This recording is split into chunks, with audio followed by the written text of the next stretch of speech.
Anche quest'anno Job Orienta ci aspetta in fiera a Verona, momento importante e significativo per il tempo in cui viviamo. Ci sarà la prima presenza di due nuovi ministri di questo nuovo governo, peraltro insomma con delle aspettative alte sia in termini di raccordo tra scuola e lavoro, sia per quanto concerne la declinazione del Ministero dell'Istruzione che oggi si è voluto chiamare del merito.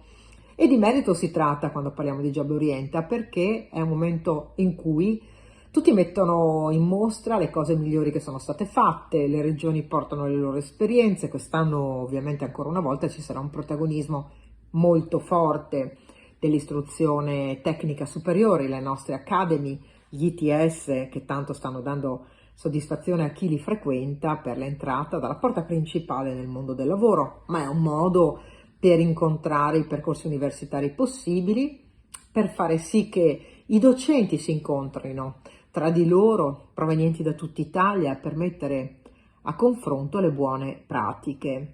È una grande vivacità culturale del mondo della scuola, sono 3 giorni intensi di dibattito, tipicamente nelle fiere, no? Di messa in mostra delle cose migliori.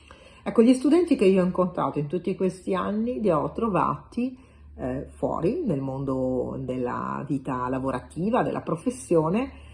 Molti di questi, che ovviamente avevo io inconsapevolmente incontrato a Job Orienta, mi hanno ricordato quale fu il ricordo e quindi è rimasto nella memoria utile alle loro scelte successive. Job Orienta quindi diventa una grande piazza in cui ci si confronta sui temi dell'istruzione e del lavoro con una caratteristica straordinaria.